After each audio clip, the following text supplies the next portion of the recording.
episode. I'm the director of the Veterans Breakfast Club, one of the hosts of our online programming here. With me is another or two of the other wonderful hosts that we have. Glenn Flickinger. Hello, Glenn. How are you? Happy New Year, Dell. And we have Sean Hall, our director of programming with the Veterans Breakfast Club. How are you, Sean?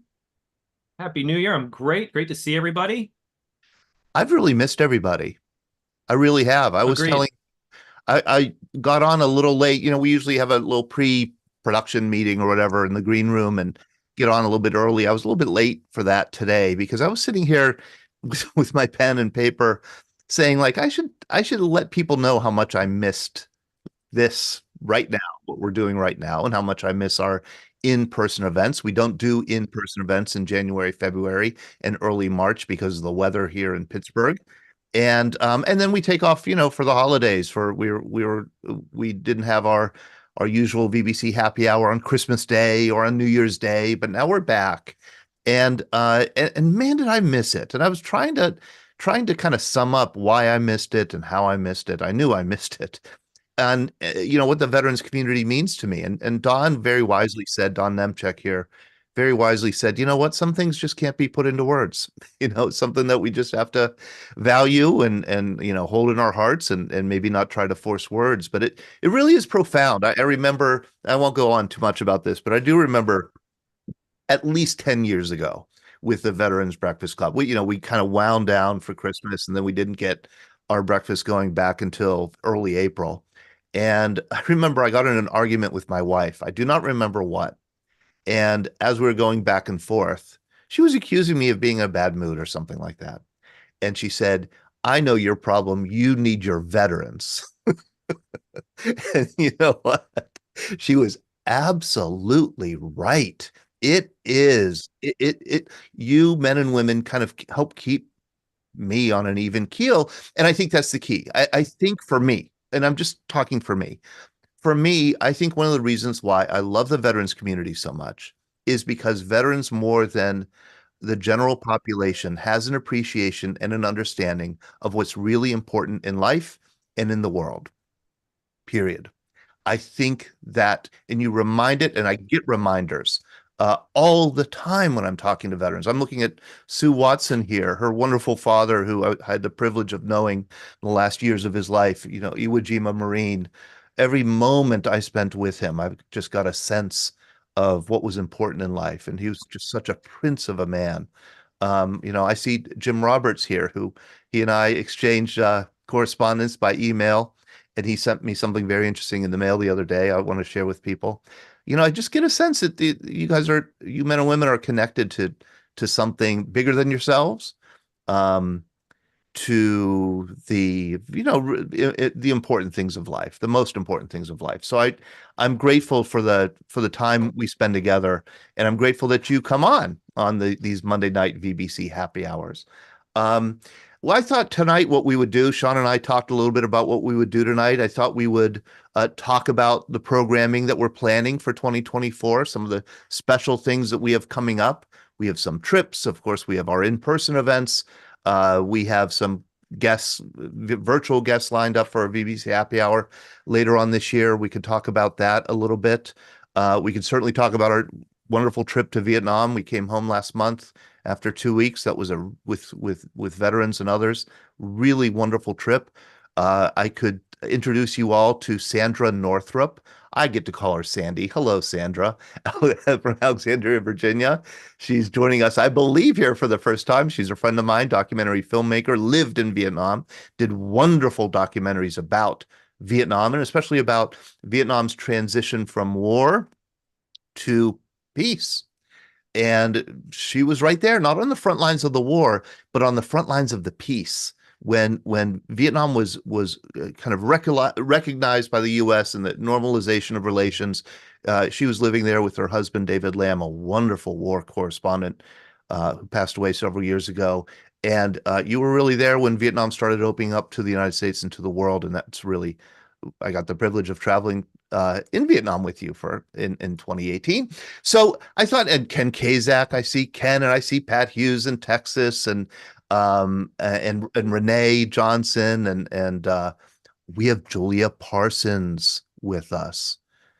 I'm going to ask Julia to unmute because I think people, if you don't know Julia, everybody should know who she is.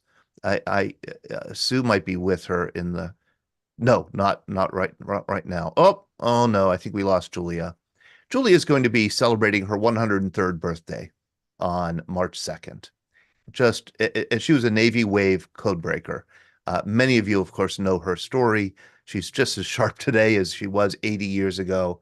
Uh, I see Bill Balabanow. He's a World War II merchant mariner. Thank you, Bill, for joining us. So this is all to say, we'd want to have open conversation, meaning exactly that. If you have something you'd like to say, a story you'd like to share with us, an update you'd like to give us, something you'd like to say at all or respond to, you could wave your hand in front of the camera. You could raise your Zoom hand. I'm a little out of practice how to do that, but it goes something like this. Yeah, like that. Raise my hand. You could do that. Or you could put something in the chat. We always have a lively chat going on here. So, without further ado, I do want to thank our sponsor. As you know, that these events are sponsored, and Tobacco-Free Adagio Health has been a wonderful sponsor over the years. They continue to be a wonderful sponsor. I just corresponded with them about maybe doing some in-person events elsewhere in Pennsylvania with them. Tobacco-Free Adagio Health is a wing of Adagio Health, which focuses on women's and family health. They support wellness here in Pennsylvania and also in West Virginia.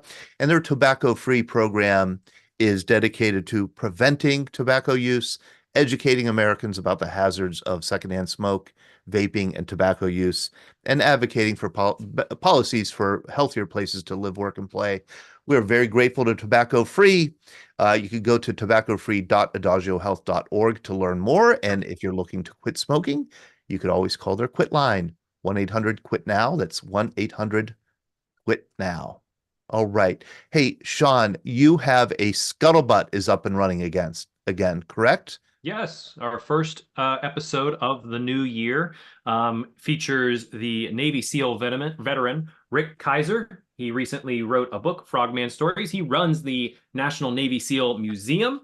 They're going to be opening up a new building out in California. He came on the podcast to talk about his service, and he talked about what's going on with the museum and the exciting things they have to come this year. And what I found interesting about our conversation was that he started with SEAL Team 2, and due to our previous episode on a happy hour last year about the Grenada invasion, he had moved over to SEAL Team 6. I asked him why he decided to move over to SEAL Team 6, and he was headed because of that invasion. He had heard about that, said all the action was happening with SEAL Team 6. I wanted to be on SEAL Team 6, and so he eventually was granted the transfer over to them, and he spent a long time with SEAL Team 6. Great guy. Very interesting story. And Don Nemchik, you got to listen to the podcast, was it today? And I figured I'd ask you what you thought of it. Well, thanks, Sean. I enjoyed that podcast a lot. Being an old Navy guy probably increased my enjoyment, of course, but I think it's a book and a podcast for everyone. It's not blood and guts. It's not how bad the Navy SEALs are and how hard charging they are. It's a very insightful scuttlebutt. And one of the things, Chief Kaiser is a recipient of the Silver Star from his brave actions in Somalia, Black Hawk Down. And I think everybody will get something from this. And what I got from it, of course, the Navy SEALs are known for their arduous training and the bud training and all these other things. But as he said, all that comes into play, but it's always what he hears. Do the little things right. Make your bed, shine your shoes. You learn that early on, but there's other things to that too. So I just give it a hearty recommendation to our crew here at the VBC. I think it's something the Scuttlebutt will enjoy. Sean, you did a good job, as I mentioned to you, of course, but you got out of his way and he's a very low-key guy, very low-key. And it was refreshing to hear him.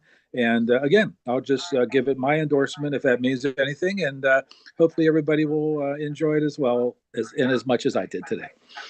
Thanks, Don. And I also thought it was interesting. I asked him because as we've heard in the news, like Navy SEALs don't really tell their story. And when they do, it's not really, it's kind of frowned upon in the Navy SEAL community. Yeah. But I asked him straight out, why did you decide to write this book, and what brought you to the point where you said, I want to tell part of my story? And he answers that. I'll not answer it for him, but I'll put the link into the chat here for everyone. Just click the link. You can watch it right on YouTube. And listen to Rick. He's a man of very wise words. Very wise words. Pretty cool dude. Thanks, Sean. Thank you. Speaking of wise words, Nancy Smoyer, you put some wise words here in the chat. Nancy is a former donut dolly, Vietnam donut dolly. Nancy, could you explain what you put in the chat here? Sure. Yeah, I was following up on what you said about your wife and you finding that you needed the veterans. Well, I meant to say in there, I was talking about the Vietnam veterans that work at the wall, will normally come always for Veterans Day and Memorial Day, but sometimes in between too. But I've heard them say several times that their wife will say to them, you need to go. You need to go now, because they're getting, antsy or whatever. And yeah, I think it's really one of the things I was thinking is that in the early days, we didn't have, I'm talking about back in the 80s, we didn't have volunteers that were Vietnam veterans other than a few that had been in Korea and then Vietnam. I was the only one, I think, that had been in Vietnam, just Vietnam. And I kept wondering where the Vietnam veteran volunteers. And finally, after about, I don't know, 10 or 15 years, they started showing up and volunteering. And now it's predominantly Vietnam veterans that are, well, I shouldn't say that, that are volunteers but in the last, I don't know, 5 or so years, a lot of other people have started volunteering, people that are just interested in being there. But it's been an interesting progression, but it is a place where I guess it can settle you to be there. One of the donut dollies once said to me, a lot of people have trouble going to the wall. And one of the other women once said to me that I was comfortable. That Nancy, you're comfortable at the wall, and I am. I'm comfortable there. When did you start volunteering at the wall? I started in January of '82, which was just 2 months after the oh my wall gosh, you were there at the beginning. Yeah, unfortunately, I wasn't there at the very beginning, which I still kick myself that I didn't go. Yeah. So can I ask you why? Why was that? I mean, that is, early on, 1982. It couldn't have been too long after you were in Vietnam itself. I mean, a decade, 12 years, maybe. Why? What are you asking? Why? Why you wanted to go to the wall? What it means to you? Well, if any of you all, which I'm sure some of you did, watched it, that gathering at the when the wall was dedicated was just like, wow, I need to be with the veterans. And so I went to the wall. I live in Alaska, but my family is from New Jersey, so I went home to New Jersey in the winter, and then I went down to the wall. And when I went there, and I saw the wall, and I saw the need for volunteers to help people find names on the wall, because it's got a tricky system. And so when the people that came in the early days were just veterans and families of men on the wall, and not all the tourists that you have now. And so it was a very emotional place to be. And it just was dynamic and sucks you in. And did you feel like you had to I don't know, that there was that there was like processing you had to do with your Vietnam service? You weren't in the military, you were a Red Cross volunteer. Was that especially hard? Was there a sense that, like, once you came home, poof, all that is gone and you don't have that community anymore?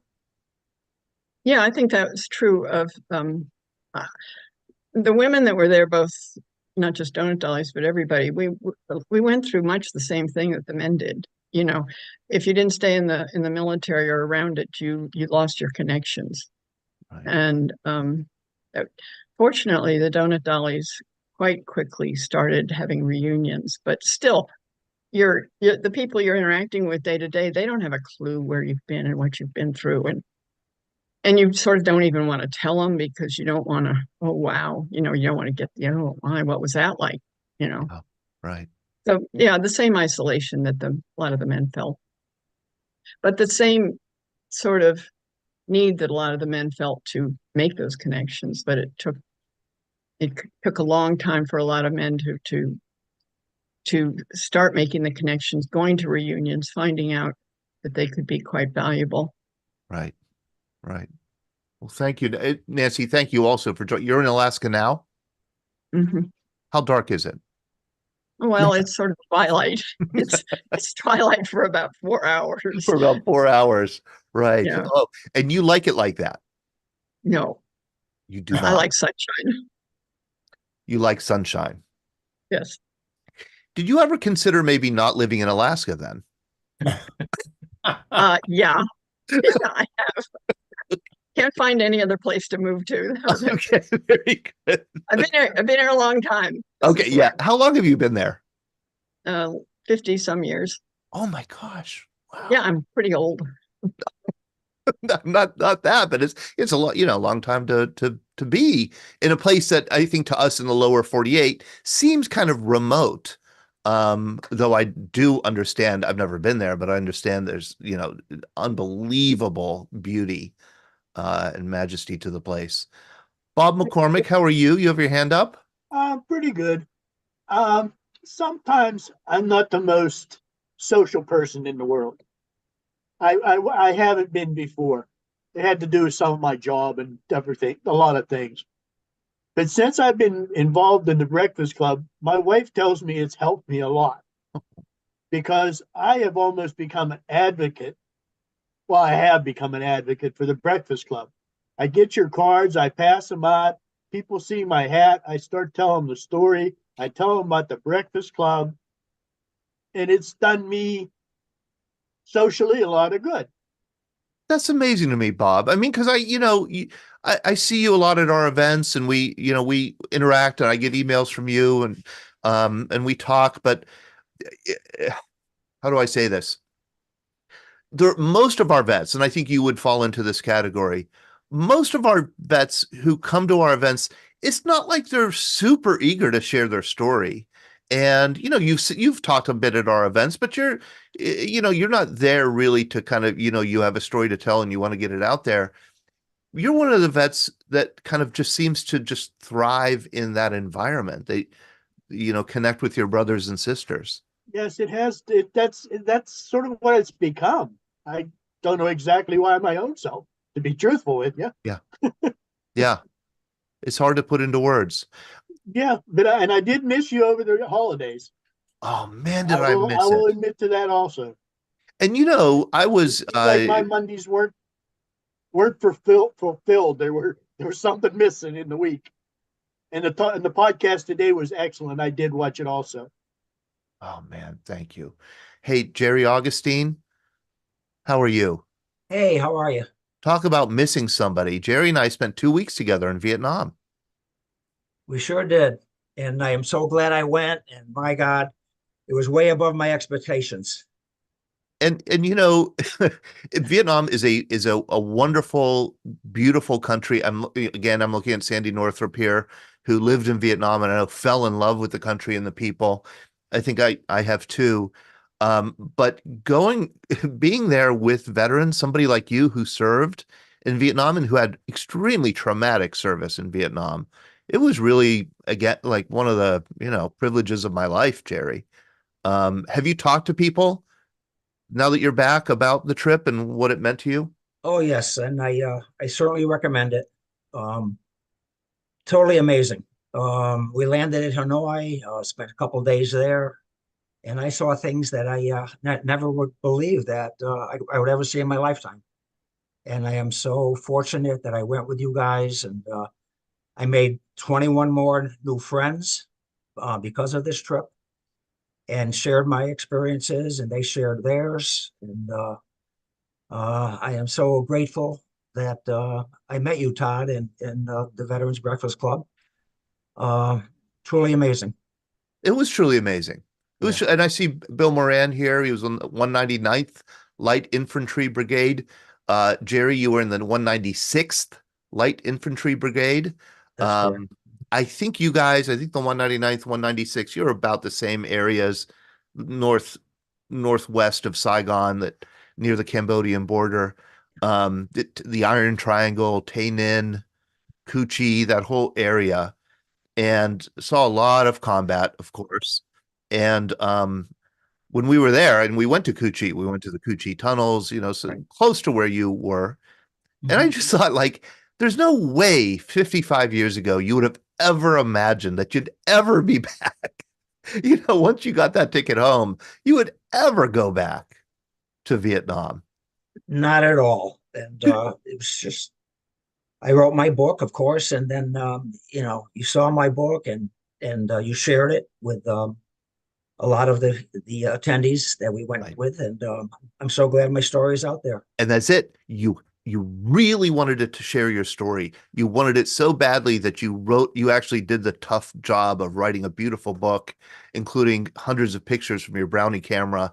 We're going to schedule you, and you and I have talked about that you'll be coming on the show, because I want to put together a slide show of your photos that you took in Vietnam in the 60s, and then also have you kind of share your story. So we are going to schedule that. Yeah, very good. Yeah. Chad Riddle, how are you? Chad, you were on our trip in 2020. Yes, I was. And Todd, I hear some of these stories and I feel the same way. I go to church on Sunday and I go to the VBC on Monday. Maybe they should be reversed. Yeah, I know, but that's the way it is. Yeah, right. But I would have loved to go back again to Vietnam with you for the simple reason I was a failure as a teacher the last time. I'm trying to teach you some of the finer points of being a sailor. I failed miserably. I wanted another chance. And what Chad is saying, he's using teacher speak. When a teacher says that they failed miserably, it means their students suck. That's what it means. It means he was trying to teach me how to tie knots like a sailor does, and I just wasn't. The flags, the Navy will always be a mystery to me, Chad. Well, I know, I could tell. Here's another thing. Okay, now that we're getting into roast Todd time of the episode, Jim Roberts, he put something in the mail to me. I unfolded it, looked at it, realized I'm just going to show you how big this thing is. It's not a map. It's two-sided. It's double-sided. Double-sided. It is the answer to a question I never had.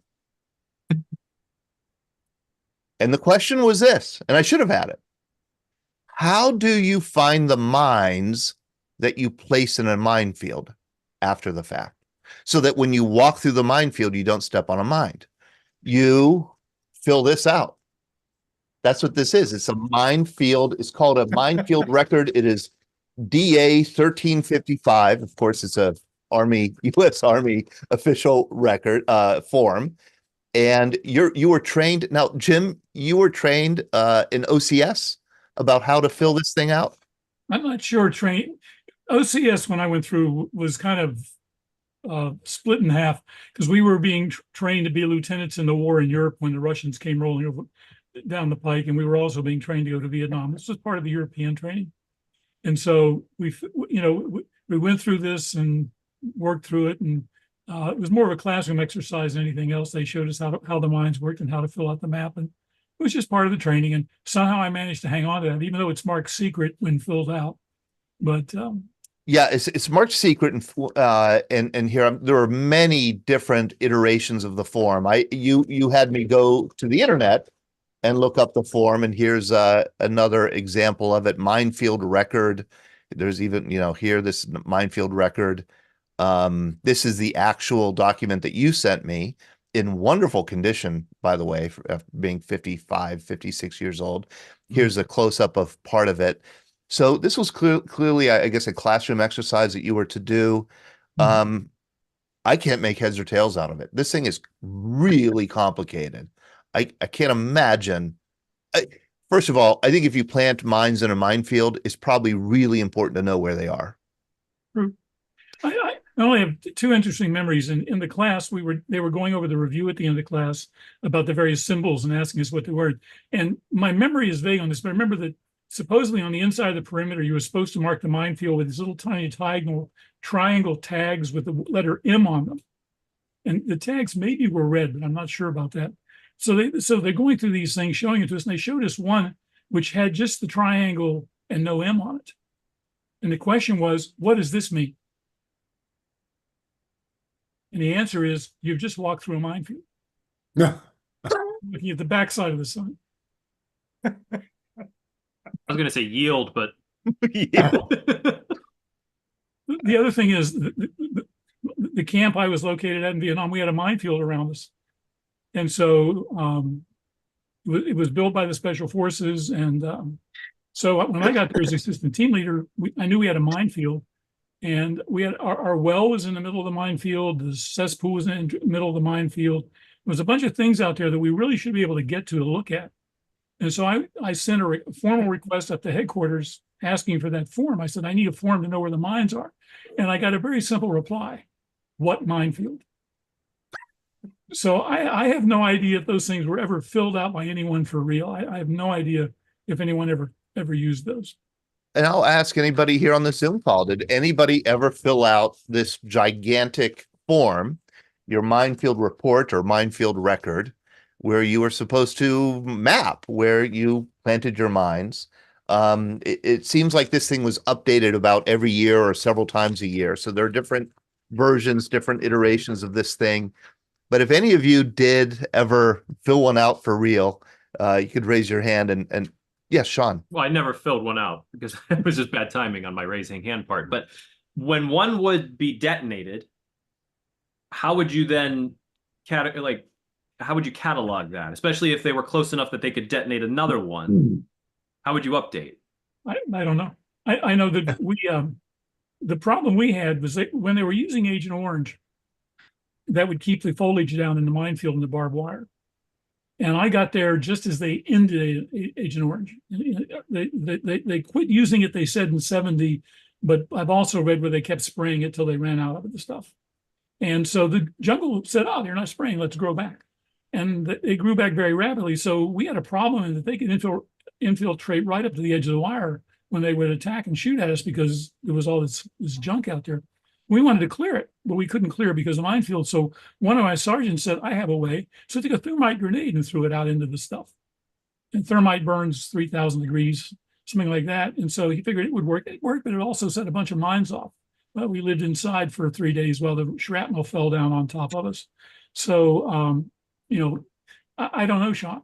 I just know that we had one. And what I would like to know, but I'd be afraid to ask if I ever went back there, is how did they really clear that field after the war? I mean, did they send the prisoners out to go through it and walk around and stomp on the ground looking for the mines? Because they had to clear it. And if you look at the place I was on Google Earth, it's a major metropolitan area now. There's a lot of housing on top of that, and it was a bad place to go walk. Somebody who's made a documentary film about unexploded ordnance in Vietnam is Sandy Northrup. Hi, Sandy. It's been so long. Hey there, Todd. How are you? Good to see you. Thank you so much for joining us. I would love to know if you went and saw demining this time when you went, and what everybody's reaction to seeing the demining was. Yes, we did. We went to that museum. Larry Woods, you remember when we went back in 2018 to the demining museum, the Peace Trees Museum or Center. We got there just as a team was coming in from the field where they had been, trying to locate, identify, and diffuse unexploded ordnance. It was really an experience to see their work. Mary Klepper, you're with us. Holy mackerel. I didn't think you were going to be with us tonight. That was a bye week for you, Mary Klepper. Yeah. No, my flight was delayed from 8:30 p.m. to 2:30 a.m. So I'm getting ready to head out now to head down to Dulles Airport. Okay. Well, Mary, I'm just going to spotlight Mary, Sandy, Yeah. because Mary is a tour guide, and she was on our trip just in November, December, just a couple months ago. Traveled with Jerry and the others who were on the trip. What did you think of the of that museum, if you remember, the Peace Museum? Sure. Yeah. It was phenomenal. Just the amount of stuff they're finding every day. And then the drawings that they teach the children, remember the children made the drawings, for them to learn to stay away from things. And then I was really touched with that one placard they had about one of their, best and brightest, and he was their leader, and him going to one just a few years ago, and it killed him. Yes. So I thought it was an incredible museum. And what, it reminded me a lot of Sir Paul McCartney. Remember his wife Heather and Princess Diana, because she had a prosthetic leg, and that was one of their big causes, was to go out and help landmines in other countries. I don't remember being in Vietnam, but I want to say maybe Africa or somewhere in Africa. But anyway, it was incredible. It was a very interesting museum. Yeah, and our guide that we had there was fantastic. Was the guide there? I don't know. I have his picture, but I don't know his name. I'm sorry. And was he severely maimed? No. He was not that. He was not the same. Right. Larry Woods will remember his name. The one who was very, very disabled. Yeah. From unexploded ordnance. Yeah. And This guy How was are you doing, Sandy? It's good seeing you. I think his name was Lon K. Yes. I'll see if I. Yeah. Oh, you mean your guide? I'll see if Yeah. I can find my picture and look it up real quick. No, Lon K had, as a child, was playing in Quang Tri province with his cousins and picked up what looked like a ball, and it was a cluster bomb. And when they dropped it, it exploded and killed his both cousins, and he was severely damaged, lost part of his arm. His eyesight was really bad, and if I'm not mistaken, he also had lost legs and had artificial legs. He was incredible, but when we met him, it was already almost 20 years after the fact. Yeah. And he had gone to Da Nang University and gotten his degree, and he had no animosity towards Americans, but he had spent his time volunteering and teaching kids what to look for, and if they found things, and they had placards, laminated placards of the different ordnance that they would show to let them know that they would, what to look for and not to touch it, and who to get a hold of in order so that it could be disposed of. And that was one of the most emotional parts of our trip, was having a chance to meet him. And then I found out that Sandy had done the documentary, and it is on YouTube, by the way, and it is just really, really a special documentary. She's done 3 of them on Vietnam that are just for PBS that were just spectacular. Thank you. But that I did a further report for the New York Times on landmines, and one of those, there we go. There we go. That's him. Yep. One of the he is who I interview extensively, and he's quite incredible, and he really did suffer an awful lot. I mean, you can imagine growing up with those kind of no legs, no arm, blind in one eye. He's just terrific, absolutely terrific. He really was. Hold on live. That's it. Yeah. And the thing is, as we were walking in, I was dawdling because I was taking pictures, and he kind of came up the walkway. He's the one that initiated the conversation. He greeted me and just started talking, saw the hat, and started asking questions. And when we watched they showed a small film, and we were in watching the film, he came in and sat beside me. And I know Andy Niggett, he turned around and saw that, and he said he was in tears. Yeah, it's a really powerful, moving experience. I was hoping that we would see him at our last trip there just last month, but he wasn't there that day. But we saw these other, as I said, the teams come in. Yeah, wonderful, wonderful place. And I'm going to share, Sandy, several of your films. The Pete Peterson Assignment Hanoi. Hanoi is on Vimeo, I believe, and I'll share that here in the chat, the links, because I think, could you talk about who your film about Pete Peterson, remind people who Pete Peterson was? That's a wonderful story. Pete Peterson was our first American ambassador to return to Vietnam in 1997. And that's when my husband, Dave Lamb, and I went back too. And he had been a prisoner in the Hanoi Hilton for 5 years. And so he saw it from both sides. And the U.S. ambassador's residence was really only about 10 blocks from the Hanoi Hilton. During that time, he just made it his job to make the handshake with the Vietnamese and really open the door to what has become a very wonderful relationship between the Vietnamese and the Americans today. It's almost impossible, I think, to appreciate or maybe to grasp that somebody who was a POW at the Hanoi Hilton for 6 years would be willing to be not only go back to Vietnam, but be the U.S. ambassador to Vietnam. Yeah, yeah. And he's done a terrific job. Pete just turned 85 this year.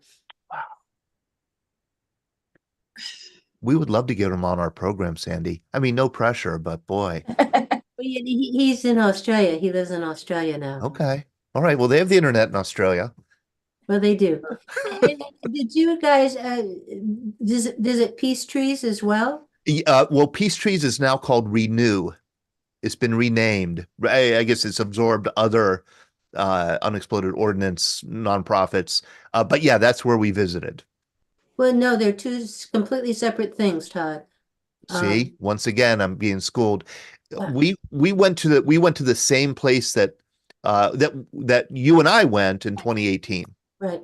And so that is Renew, and Renew does a terrific job, and they're really the lead the way in terms of landmine removal. But Peace Tree Vietnam has established all these schools and built houses for people, all within the DMZ area. Sandy, and again, this is Sandy Northrup. I just put together a very quick slide of just a few of her documentary films. There's her Vietnam trilogy called Vietnam Passage, Journeys from War to Peace. This is really about focused profiling some Vietnamese people and how they made the transition from war to peace. The documentary on Pete Peterson, which we just discussed. You also did a wonderful 10-minute YouTube video retro report on Agent Orange, and then on unexploded ordnance also. Sandy, you moved to Hanoi and lived there for 5 years? 4 years. 4 years in 1997. So very early on in the relationship. What did you said you fell in love with the people in the country? How so? Why so? What about it did you love? It was a terrific time. My husband was the bureau chief for the Los Angeles Times in the Southeast Asia Bureau, and he decided to open up the bureau to anybody that wanted to come up and read the paper, read the Time magazine, read anything. And so these kids would come up, and they had been under Russian domination for about 10 years, and they would come up and they just wanted to practice their English. And so they would just sit there, and they'd appear around lunchtime was when the invite would be. And they would just sit there, and at first they were very tentative, and then they became more and more engaged. And Dave and I still have friends. These were all, let's say 20, 21-year-old, 22-year-old Vietnamese kids that had gone to university, but really it was a Russian, under Russian tutelage. Right. And they've gone on to become ambassadors. They've become heads of companies. They've done all this stuff. And I still keep up with most of them. It's really remarkable. I mean, Mary Klepper and Jerry Augustine, our guide in Vietnam was Khan, and he's a native of Hanoi, just outside of Hanoi. He's 40 years old, maybe. And so he's old enough to remember starvation time. Yep. times and days when he would come home from school and he would knock on the, rice bin, hoping that there wouldn't be a hollow sound there so that they'd have some dinner. And so he remembers when food was scarce, when poverty was unimaginable. And And now, is Tom the same person you've had? Uh, yes, yeah, he's terrific, and very much like the kids that we worked with. And the funny thing is, maybe when those of you that return this year, I mean, Vietnamese are no longer tiny little people. I mean, they're now 6 feet tall. yeah. But when we were there in '97, they were still very much undernourished, still fighting to, never got the nutrition when they needed it. And so it's just wonderful to see the Vietnamese today. Yeah. Yeah. And it was wonderful to see the progress in the country. I mean, some things associated with the progress were terrible. The air quality in Hanoi, I've never, ever been around air quality so bad. It was dangerously terrible. And Tide, as you might remember, when Dave and I lived there, we didn't have a car. We rode bicycles with everybody else. right. And it was just a massive sea of bikes. And the most fun thing was when it would start to rain. And as all of you who have been stationed in Vietnam know, it rains. When it rains hard. And all the bikes would just stop. And then everybody would put on their slicker. And there was purple and blue and green and all these colors. And suddenly there's a sea of color just going down the road, going home. Of course, we were soaking wet when we got there because our feet were just absolutely covered. Well, those bicycles have been replaced by motorbikes, and they emit CO2, and there is there's or CO, and there's all kinds of smog in Hanoi, and it's really bad there. I asked Khan, why is the air quality so bad? And he said, China. And do you think that's true? Is it true? No. I mean, maybe it's contributing to it, but I think it's the reflex. Like, they tend to like to blame China for a lot of things as they could. It was interesting, and we won't go on and on about it, but I was interested this trip to see no Chinese tourists whatsoever, because usually there are a lot of Chinese tourists. There were none, and it was because of Clem. Hi, Clem. Clem, could you unmute yourself? I'm curious on this discussion. Todd, welcome back and everything, of course, and Happy New Year, everybody. But did you run into any Vietnamese who transitioned into, instead of working in rice paddies, that they're working in mills or plants and that make shoes? Or I understand there's a steel mill in Vietnam and things like that. I mean, how have those people adjusted to the change in their lifestyle, for going from rice paddies and fields into the industrial sector? Profound change. I mean, it is like the United States 120 years ago. Yeah. A huge shift from rural to urban. The urban areas are growing and getting bigger. The industrial areas are getting bigger. There's a big gap between rural poor, because the rural areas, we went out to Quezon Son, and where the Montagnards or mountain people, the Brew people live, and they still live very primitive, conditions. Big gap between those rural areas and then the urban areas like Da Nang, which is a big modern city, or Saigon, cosmopolitan, big modern city.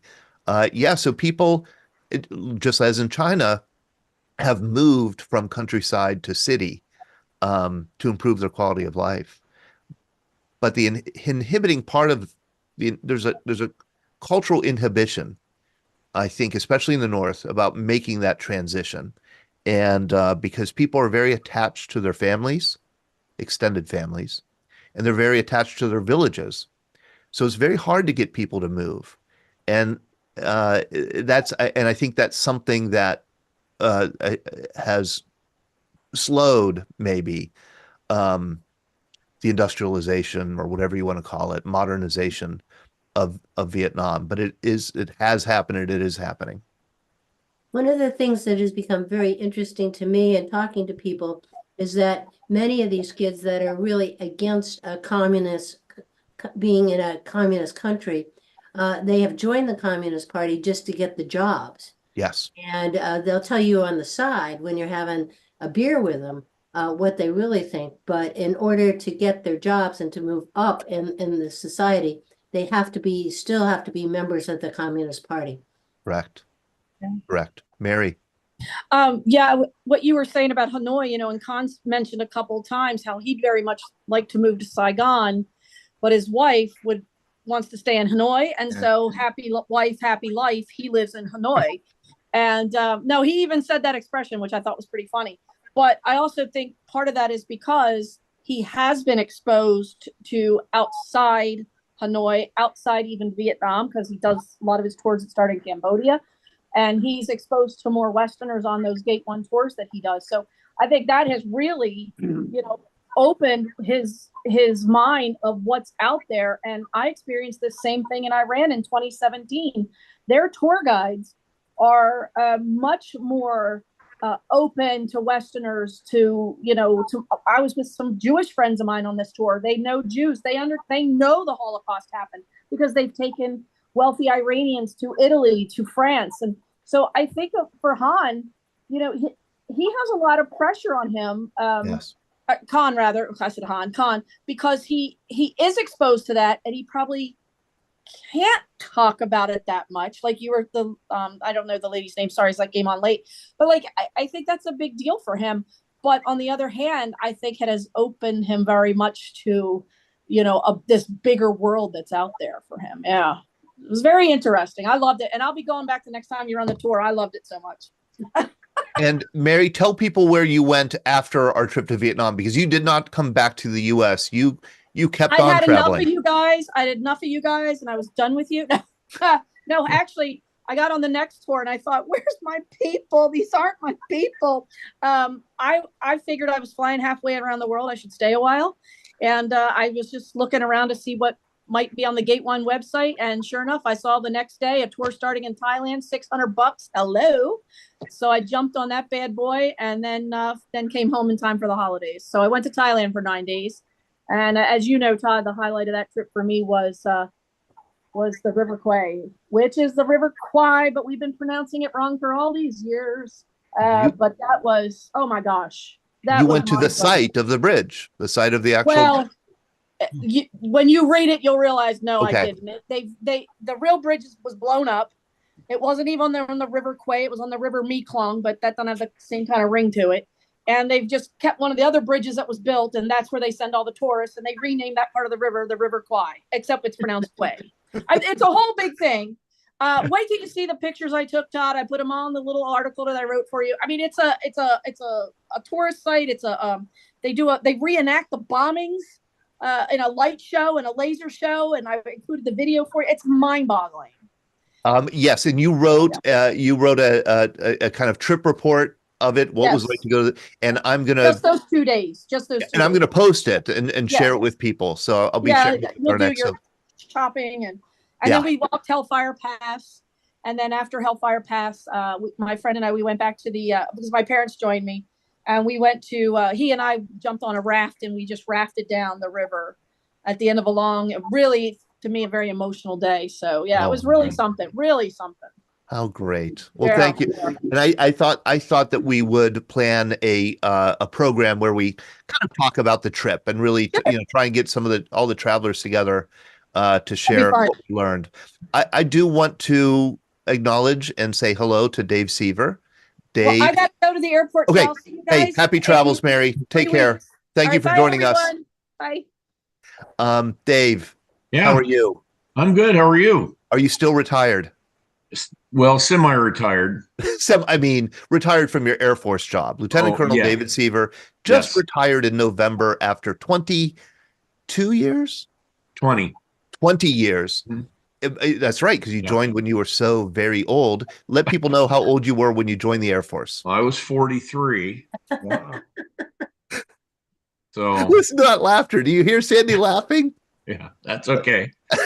It's like I go to the live things that you do, and like I say, I'm the youngest of the old guys. So That's right. And I've got to say, I had the privilege, only because you invited me, Dave, to go to your retirement ceremony at the 9/11th Airlift Wing here in Pittsburgh. It was the first retirement ceremony I'd ever seen, and boy, was it beautiful. And I mean, it once again, it just hammered home the idea that, you're not retiring from like just a job, like a normal job. It's so much more than that. And you were asked to kind of pass along words of wisdom to younger people. And your family was there. And it was it was a beautiful ceremony. And I think it was done in the dignity that the moment required. The moment requires not a handshake and a proverbial gold watch, but something more than that. And that ceremony captured it, I think. yeah, I get a little tiny oak leaf on my meritorious service medal because that was the second one. So, oh, neat. So, what are you doing with all your free time now? So just working right now, not a whole bunch. Trying to catch up on some of the reading that I wanted to do. Still working my way through 1,000 Must Fall. What's that? Pardon? What's that? 1,000 Must Fall. So it's a book written by the author's name. Let me think about it. Is Murray Pedden, and he was a Canadian bomber pilot during World War II. So he flew the night missions. So I'm reading through that. And then I got a book for Christmas called Race of Aces, about the competition between Richard Bong and Thomas Maguire in the Pacific during World War II. Huh. So because I love reading that kind of stuff. But can I back up just a minute? Because y'all were talking about landmines. Because, in 2010, I was at Bagram Airfield. Mm-hmm. So here's a trivia question for you, Todd. What's the difference between an airfield and an air base? An airfield and an air base. I see some smiles on the faces of. Oh my gosh. Is this a joke or is this a serious question? No, this is a serious question. Okay. I would say an air base is where they also maintain and store airplanes as well as like land and take off. Well, that was a good guess. So an airfield, it is owned by the Army, and an air base is owned by the Air Force. Got it. I didn't know So we that. were Bagram Airfield, but before we were there, the Russians were there. And when the Russians pulled out, they didn't pick up or clean anything up.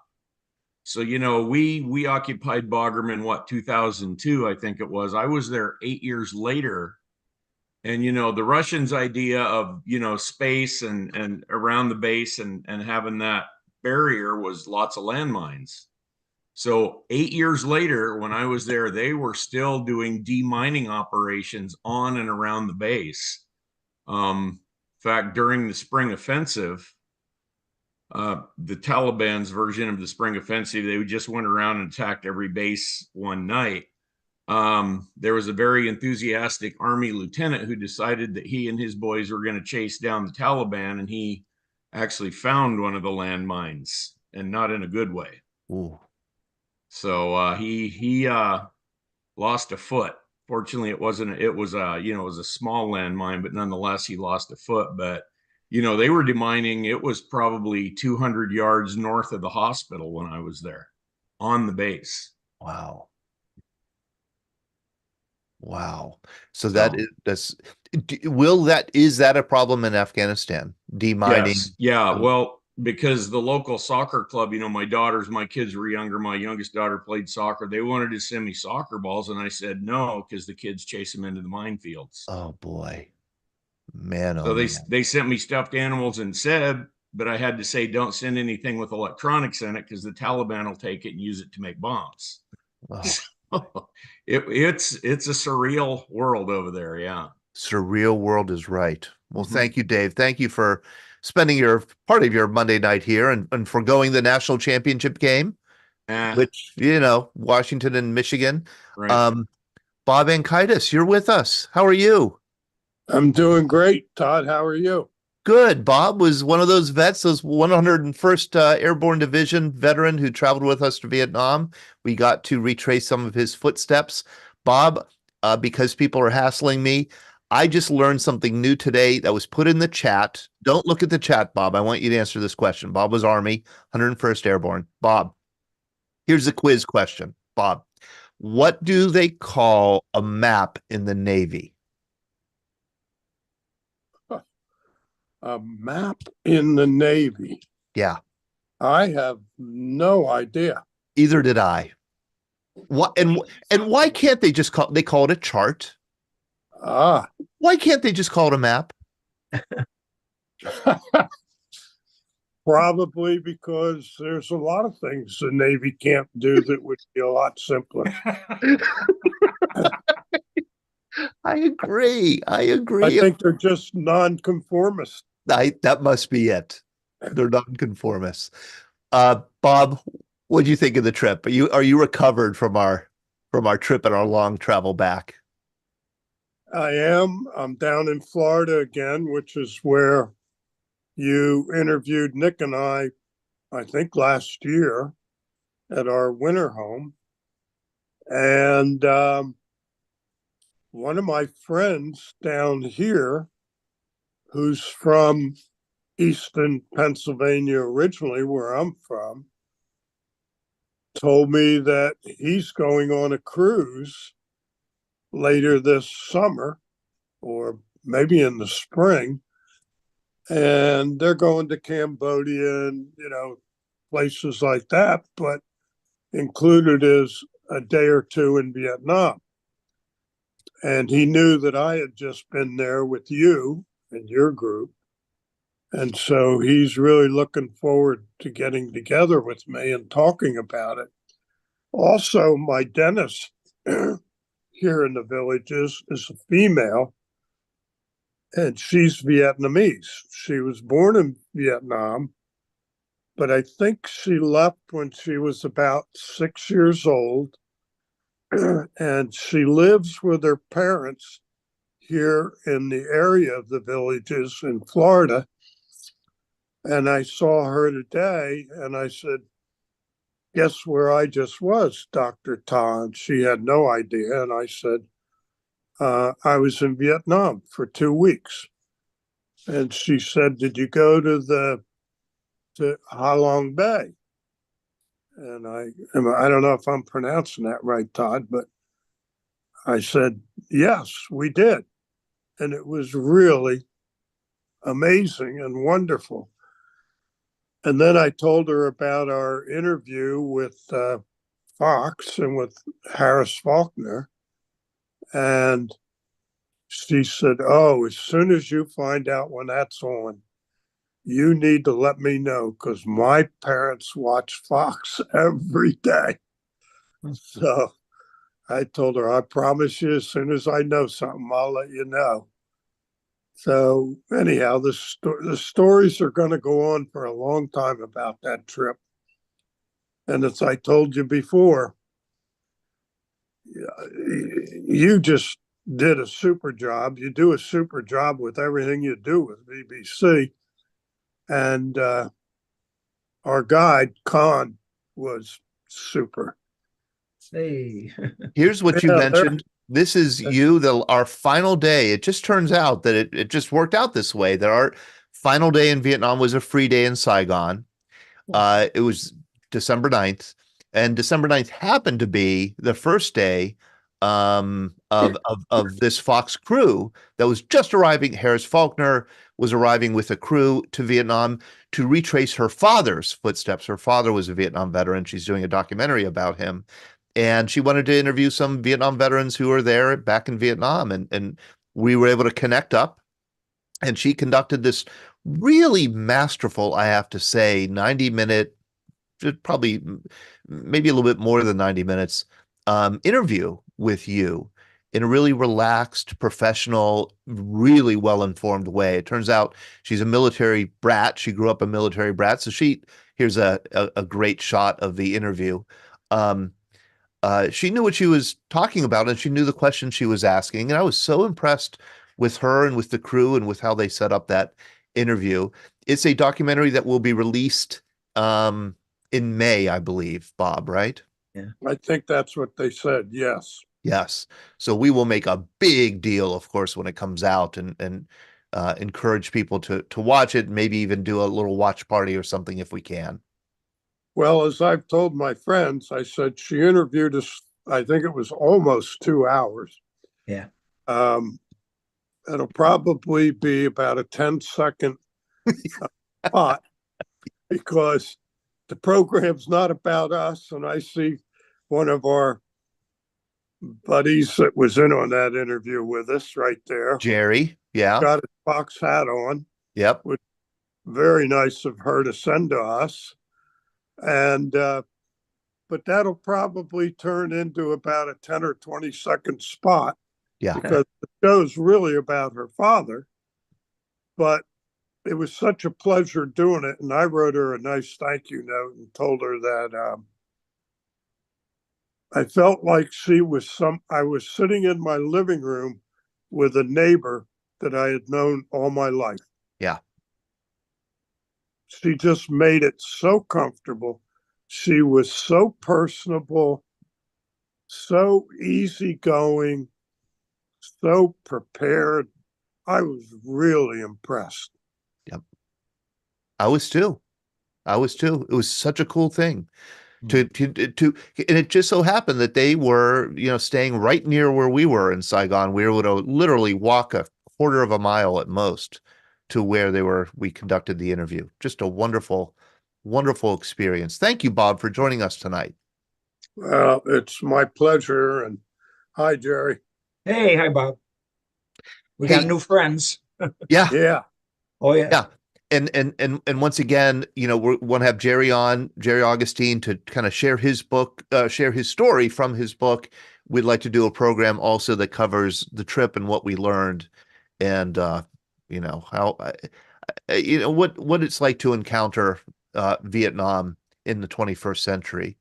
I see that it's a little after 8 o'clock. I want to make sure that we talk about what's coming up in the next few weeks, because we have Glenn Flickinger here, and Glenn is doing a lot with the Veterans Breakfast Club, for the Veterans Breakfast Club. He's a board member, but he also hosts programs with us, Greatest Generation Live.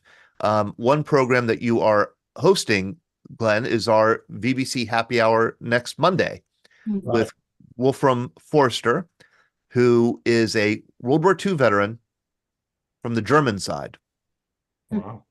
Exactly. And it's really exciting. I've had the privilege to talk to him a couple of times, and his wife once. I read the book that you see there, Farewell Berlin. It's a fascinating story. I mean, first of all, I don't know, Todd, before I started getting involved with the VBC, have we ever interviewed a German veteran of World War II? I don't think we have. We've interviewed Germans.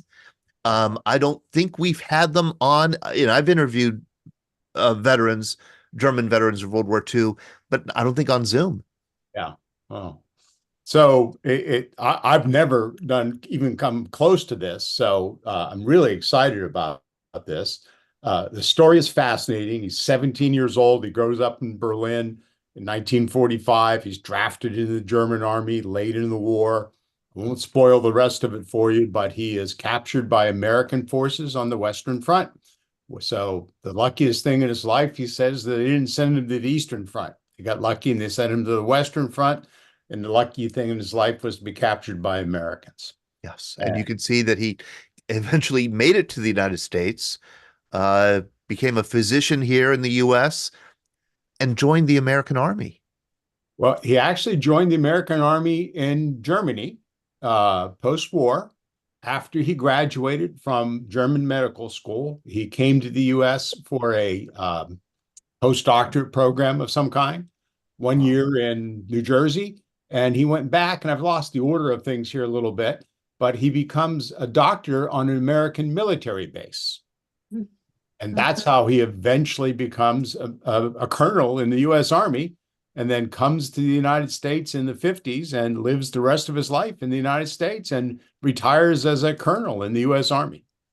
Remarkable. So he'll be our guest next Monday, January 15th. We had originally scheduled him for December. We had to move around our schedule. He's now, so he'll now be with us next Monday, the 15th.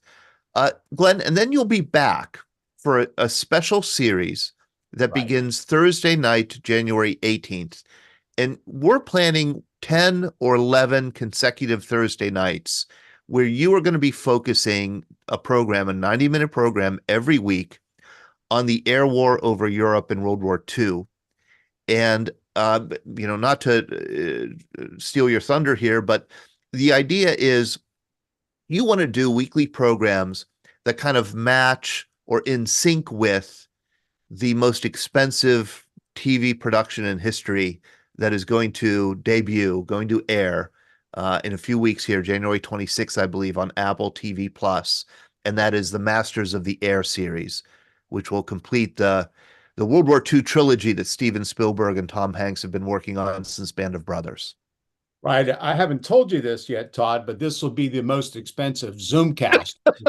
Well, at the end of I haven't presented the budget yet.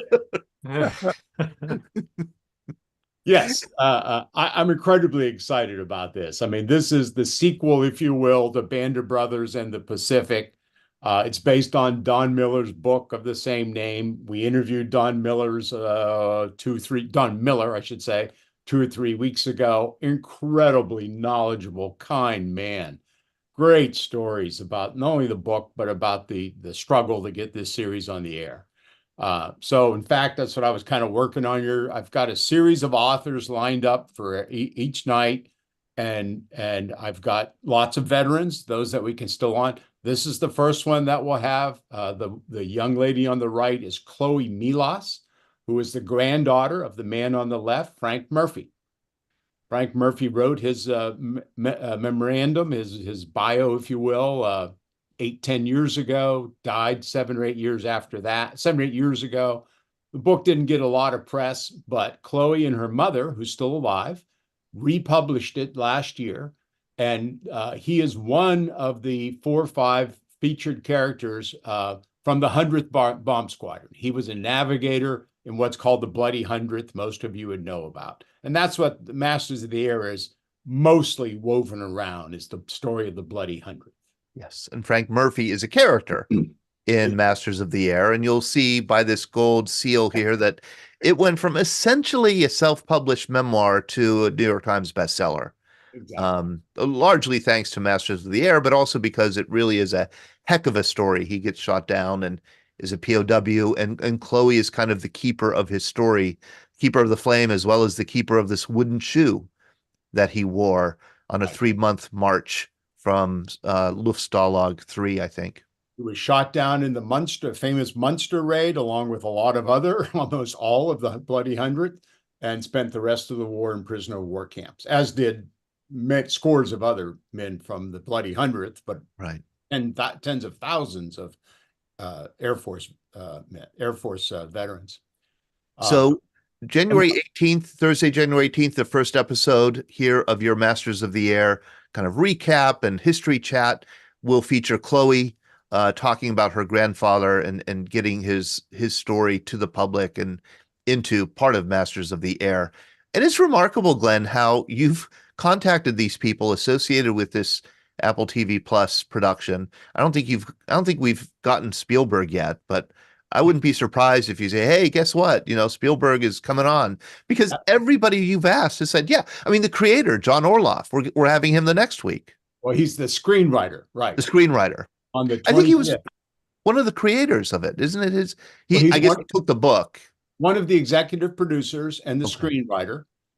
He was a director for, I think, 1 or 2 of the episodes in Band of Brothers. I'm not sure what his involvement was with the Pacific, but he's been a screenwriter on lots of movies, and he's a fascinating man, and we're going to have him on the 25th. And Chloe was kind enough to introduce me to him. And to me, it's just amazing. You contact these men like Don Miller, Orloff, and I don't know, I think I hold them up on this very high pedestal as people that probably won't respond. And yet they do, and they turn out to be some of the nicest people in the world, more than willing to share their stories. Yeah. It's Unlike great. you, who's a prima donna, and we're constantly dealing with your demands for, bigger budget. I need this, I need that. I would like a chauffeur-driven car, Todd. Thank you. Not it. No. Sean, you have a new job. Drive Glenn around. Hey, But I'm incredibly excited about it. I hope everybody's going to be tuning in, not only to our program, but to the Masters of the Air TV series itself, which is going to be on Apple Plus TV. So you've got to have a subscription, but you can go in and subscribe for $5 a month, I think, for 6 months. So for $30, you can get Apple TV Plus without any undue cost, I think. and it's a 9-part series, a 9-hour series. It's a good bang for your buck. But I think, and we've talked about this, Glenn, you and I over the past several months about this series that you're doing. And I think the idea is you don't really even have to have watched Masters of the Air to learn from and engage with your live stream that you're going to be doing every week, every Thursday night, because you're really going to be doing a lot of the history of the air war. Yeah.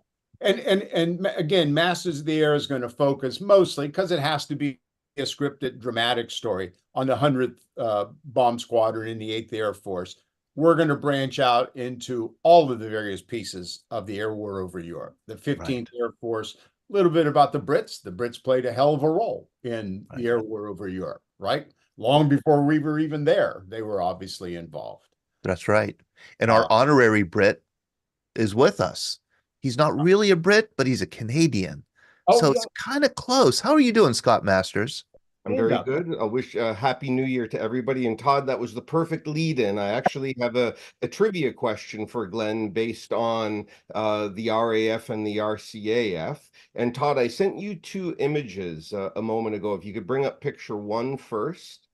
So a couple of days ago, I visited a veteran by the name of Rex Arnett, and he is the guy kneeling in the front row with kind of the curly hair that you can see coming out of his cap. He was and that's the right guy. He was an RCAF navigator. He had the good fortune of doing his operational training unit in the Bahamas, which is why they're dressed that way. And after he did that, the pilot is the big tall guy in the back of the row. And most of the guys he trained with were a mix of British and Canadians. And then they ended up getting shipped over to England. The Canadians were seconded to the Royal Air Force. And if you could bring up, and you can see they've got their typical 8-man crew there. They were flying B-24 Liberators. And then if you could bring up the other photo, Todd, when they got to Europe, they were put in RAF 223 Squadron bomber support, and they were flying with a 12-man crew. So I want to see if Glenn can answer why they had those extra 2 men on the B-24s in 223 Squadron. And I had never heard of this until I met Rex just a few days ago. Well, were they in fact B-24s, or were they Yeah, they were B-24s that they were flying. They were part of Coastal Command. That is brand new news to me, Scott. I won't even hazard a guess as to how. I don't even know where they would put 2 more people in that plane. That's it. Exactly, Glenn. That's what I'm thinking too. So they put them in the Bombay because those B-24s weren't carrying bombs. They were the ones with the special radar jamming gear. And the 2 extra men were the guys positioned in the Bombay. They were British technicians, and it was their job to run the radar jamming. And they also dropped window, the tinfoil stuff, all over the place. So they basically went up there as bait, and they would fly with the main bomber stream. And at a certain point, they would veer off and drop the window. And the goal was to get the German night fighters to go after them. And Rex had an incredible story. He did 19 missions with the same crew. Then he got really, really ill. He had to be hospitalized. His crew ended up going out on a mission and they got shot down the night that he didn't go. Just incredible to listen to him, just, you know, the feelings that he's carried with him his whole life. He's just about to turn 100, but just a remarkable guy. I'm going to make sure to tell him about the VBC. I think he uses Zoom, and I'll mention to him, Glenn, to tune in next week. Well, and if there's a chance on any of these subsequent 10 or 11 nights, we could have him on. We'd love to have him on. I definitely want to do at least one program on the British Canadian, role in the air war over Europe, right? And that doesn't do it justice. It's just that, you know, that's an American television show. So I'll speak to him, and he'll have to have assistance there. He's incredibly hard of hearing because the radar equipment that they used, he said they were just listening to constant squealing in their headphones, and he suffered a lot of hearing loss, unfortunately. But fascinating guy, great talk. What these men went through, especially on the bomber side, but the fighter side as well. It's just an amazing, courageous story as to what they went through. And so many of them sacrificed the ultimate sacrifice, the last full measure. Many of them sacrificed their own mental health as well. Yeah. Of the 10 men that were in that picture, I mean, it was a different navigator that went out that night. 6 of them were killed. The other 3 ended up getting taken prisoner, and he didn't touch base with them again until well after the war was over. He knew from other reports that 3 parachutes had been seen opening, but he didn't know who they were until much, much later. Just amazing what they were asked to do and what they did do. And as almost all, I think, volunteers. Yeah. Right. If you're drafted, you didn't have to go into the Air Force and do those things. You had to volunteer. Before we get off World War II, here's, I think, my favorite story that I read in the news from over the past month or so. It's about this woman on the right. I hope some of you saw it. I think we did share this in a VBC bulletin. This is exactly the kind of little, I bet you Scott Masters know who she is. Maureen Flavin Sweeney. I had never heard of her. I had never heard this story. She was in the news because on December 17th, she died in her home at age 100 in Ireland. And her note, a wonderful obituary in the New York Times and, all over the place, because very much in her older age, she became quite well known as the critical person who collected the weather report for D-Day on the west coast of Ireland. She was they called it a postmistress in those days, a postmaster for a tiny town called Blacksod Point on the western coast of Ireland. And as she was doing her duties, this was the post office. It was like the post office, the telephone exchange, and the lighthouse. And, I think it was the school or something like that. Yeah, the local pub. I mean, all rolled into one. And that's where she was stationed. That's where she was working as a civilian. And she said suddenly she started getting this new job, which was to take barometric pressure readings and, keep track of the temperature. She had to send it to an address. She had to kind of phone in the report, and she wasn't told where the report was going, but she started to do it in 43, I think. And then 1944, she said it got really strange because they had her essentially doing it every hour, 24 hours a day. She would get, do it at 4 hours at a time or 6 or 10 hours at a time. She'd get relief a little bit.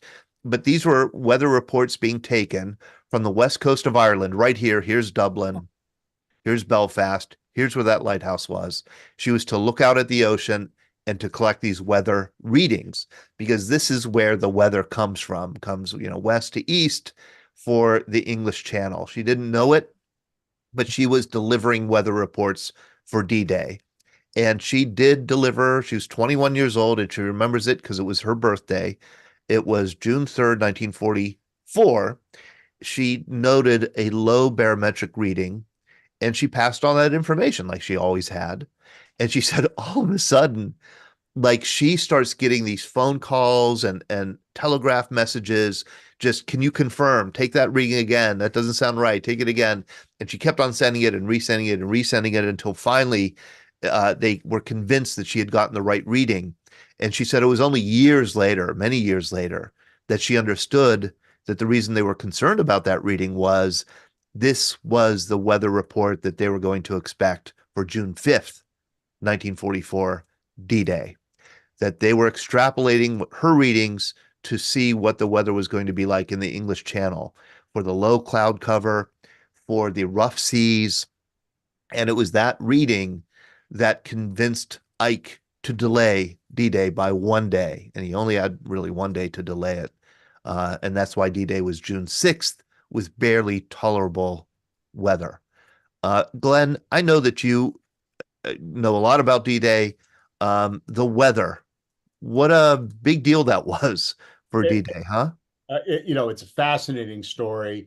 And you see it all the time in movies and TV shows about D-Day, right? And what they show is relatively accurate, right? The British meteorologist, I've forgotten his name right now, is always featured.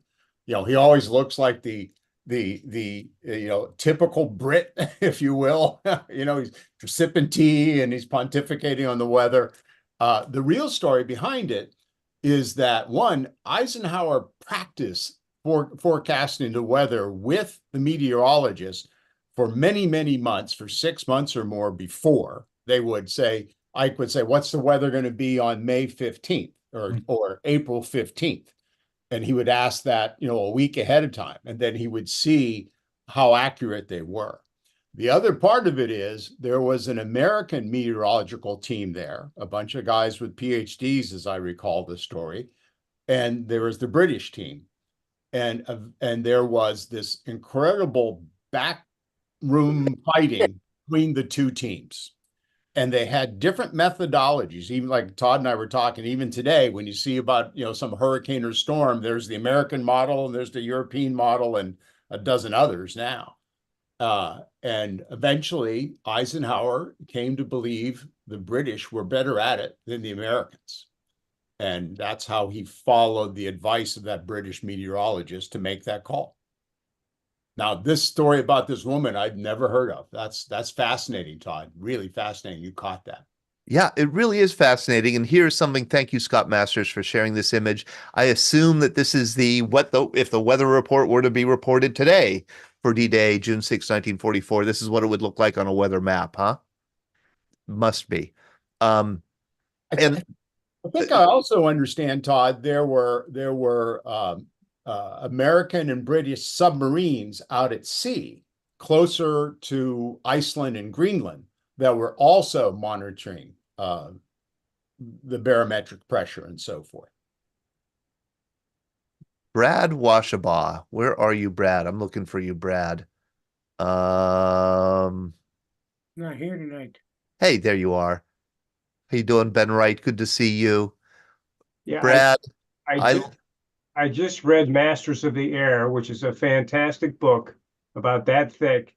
And I did pick up the name Irving P. Crick in that book as a famous forecaster because, the B-17s, the weather forecasts were critical also for their missions. And he had the unorthodox way of going back in history. I think he went back like 50 years and analyzed all the weather reports for patterns. And he was able to get some very accurate weather forecasts based upon this methodology he had. And he wasn't really believed at first, but he later proved out that the weather goes in cycles. And so that book, Masters of the Air, is a fantastic book. It is kind of long, but it will go along perfectly with watching it on Apple TV Plus. So, and I wanted to ask you, will Lucky Luckadoo be a guest? We've had him on the show before.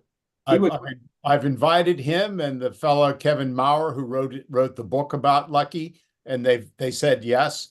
I'm just in the process here in the next week or so of lining up the specific dates with the specific authors and vets. It's going to be a little tough because we know there's 9 episodes, and we know it'll be more or less chronological, but we don't know exactly what each episode is going to be about. So I'm a little concerned about which authors and vets to try to line up for what episode, but you have to invite them, early. Right. Well, I'm looking forward to it, Glenn, and thank you for doing it. This is going to be fantastic. Yeah. Todd, you want to mention the airfields tour? Is it? Yes, for sure. I'm just putting Maureen Sweeney's obits here in the chat. One from the New York Times, one from military.com. I think I also put one in from Fox News if people want to read that.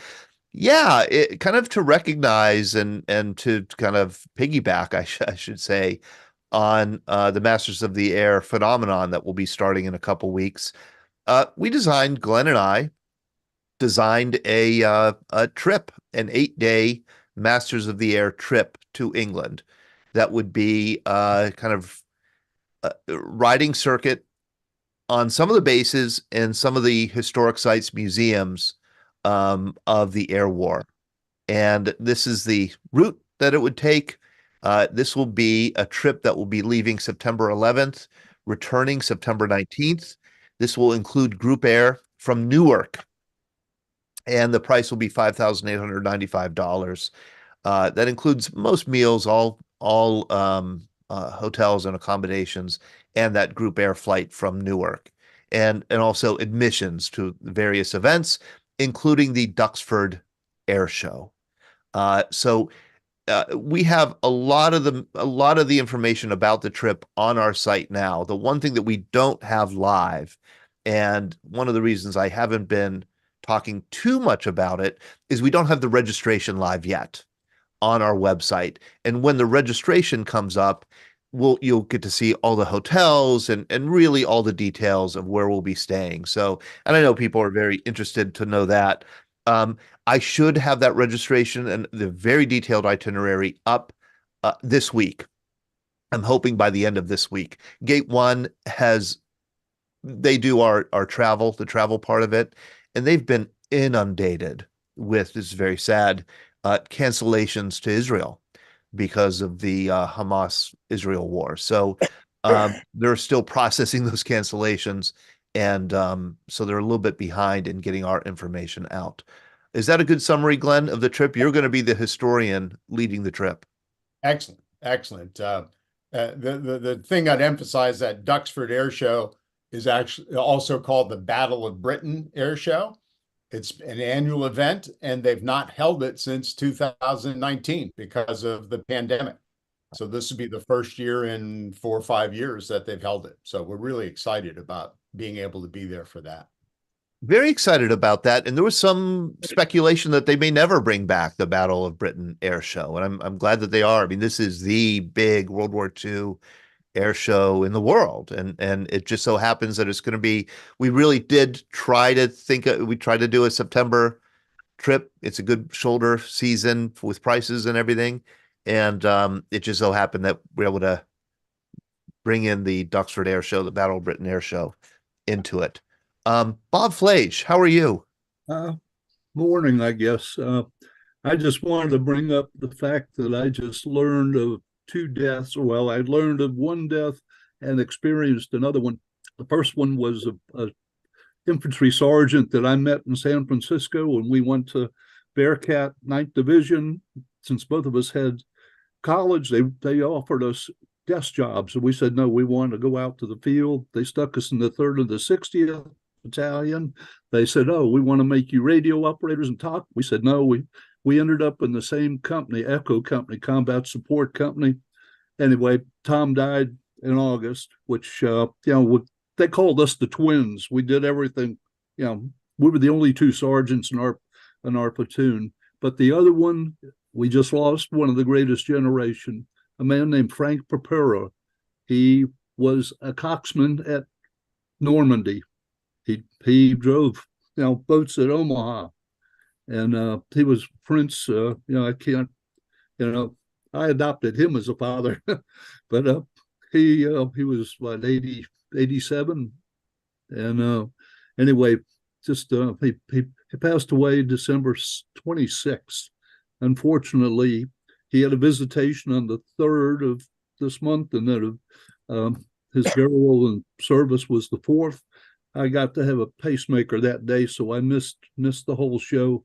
But anyway, he's somebody that, you know, we're losing too many of these guys too fast. We sure are, Bob. Bob, could you tell me the name of your twin who passed away? The sergeant. Thomas L. Hayner, Hayner. He was from Milwaukee, Wisconsin. And he was in the 9th Division. 9th Division, Echo Company, 3rd of the 60th Infantry. Got it. We both ended up in the same company, same platoon. Our platoon did not have a full strength. We only had 2 squads to begin with. And we were squad leaders. And like I say, we did everything. We went on, I don't know how we did it. We went on R&R together in Australia. And considering who was left in the platoon at that point for that week. Bob, and you're saying you met Thomas in the U.S. in San Francisco in training on the U.S. side? We met in San Francisco just before when deploying for Vietnam. We flew together. We flew over there together. He ETS'd in April. He came home early. I came back in May.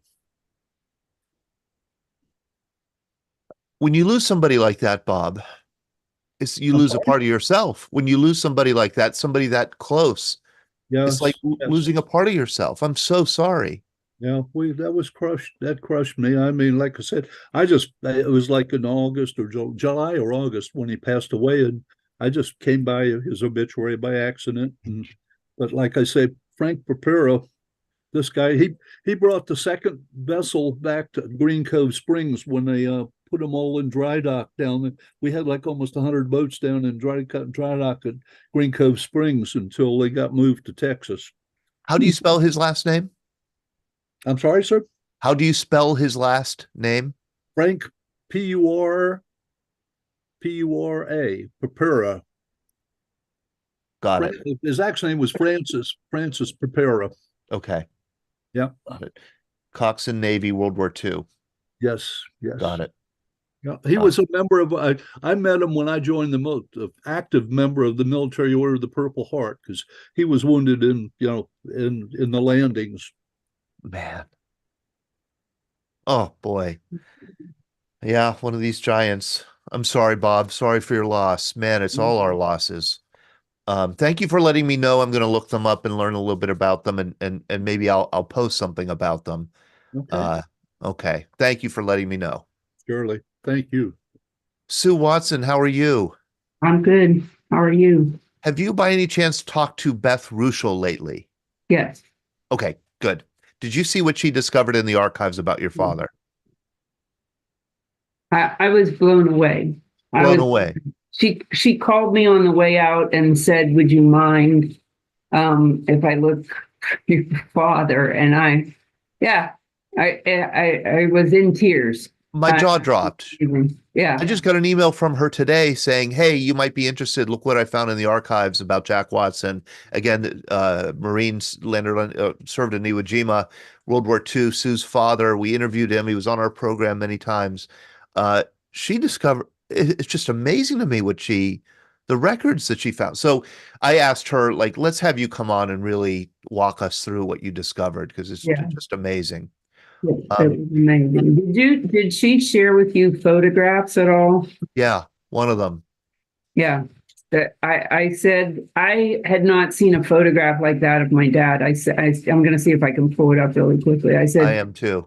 He looks scared to death. Yeah, he does. I don't know if you can.